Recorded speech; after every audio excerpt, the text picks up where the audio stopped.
آب چشم گنهگار که چی فضیلت دارد و خداوند چی گفته‌اند و به پیامبر خدا صلی الله علیه و سلم چی فرموده‌اند انشاءالله بیان میکنیم.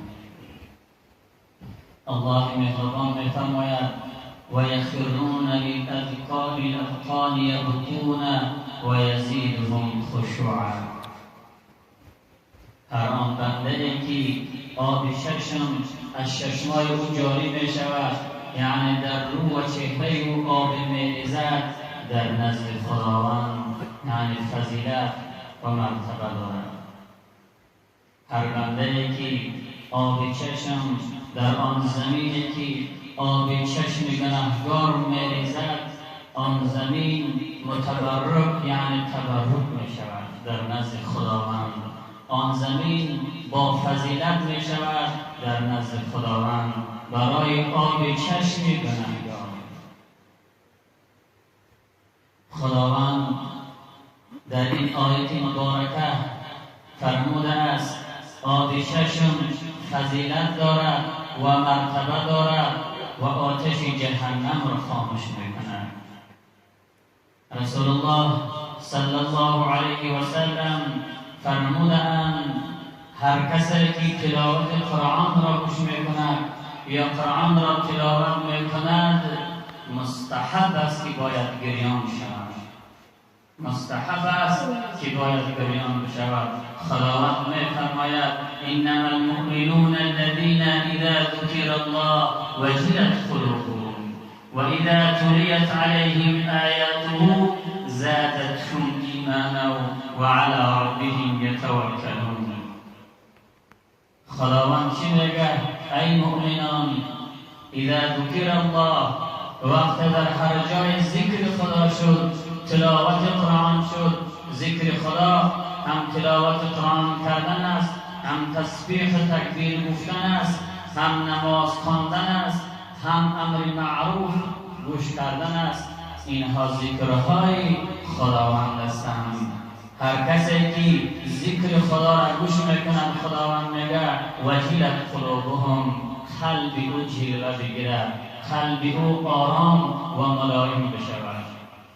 و اذا تلیت علیهم آیاته، وقتی که تلاوت قرآن شد زادتهم ایمانا و ایمان زاید بشود و علی ربهم یتوکلون و بر پروردگار خود توکل بکنند. رسول معظم پاک اسلام در تحت این آیت فرمودند خداوند یکتا میفرماید من دوست می‌دارم وقتی تلاوت قرآن بشود بندگان من آب چشم بریزند.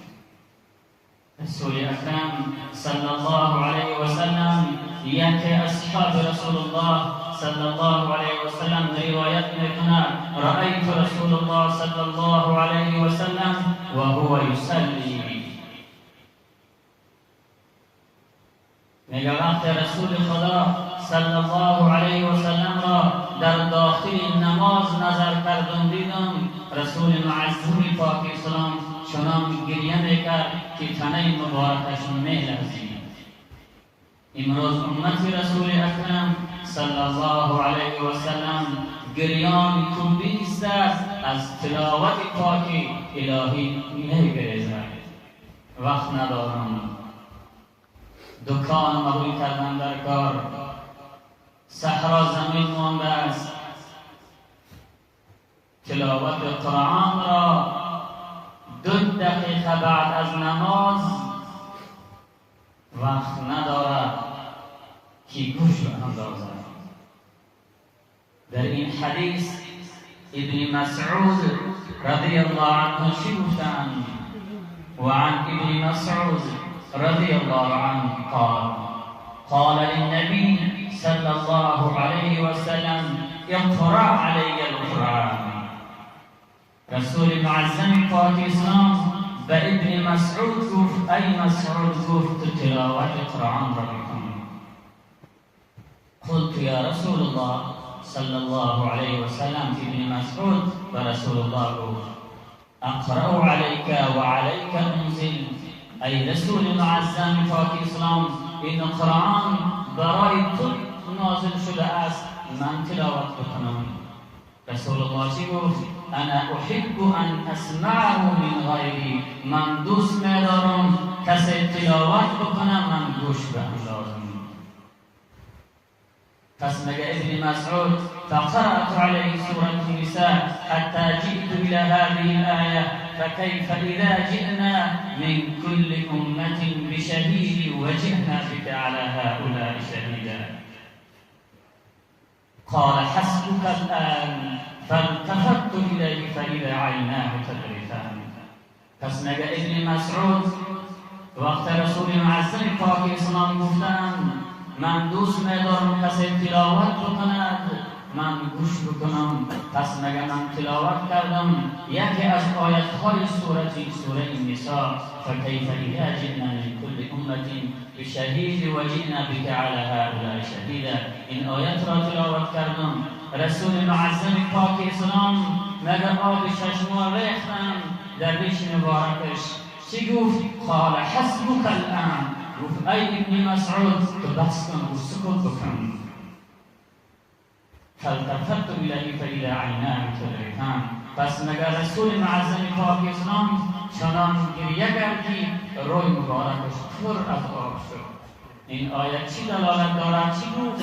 فکیف اذا جئنا من كل امة بشهید و جئنا بك على هؤلاء شهیدا. خداوند گفت ای رسول الله صلی الله علیه و سلم در روز قیامت هر پیامبری که من فرستاده‌ام در امتش در نزد من شاهدی می‌دهد که من آیات‌های برای شما رای کردم، من سخن برای تو رای کردم برای این امت درسان دیانه. ای محمد در روز قیامت تو شاهد هستی در امت. وقتی میگه این سخن را شنید رسول الله دیگر طاقتی گوش کردن این آیت نشد، گفت حسبک الان، سکوت که بس گفت کفایه است، بس از بس. امروز هزارها آیت برای امت رسول الله صلی الله علیه و سلم تلاوت میشود. میگه چی میگه قرآن پاک؟ ولا تقربوا الزنا. ای امت رسول الله تو قریب به زنا نشو. قریب به زنا بدنش کدام مقصد است؟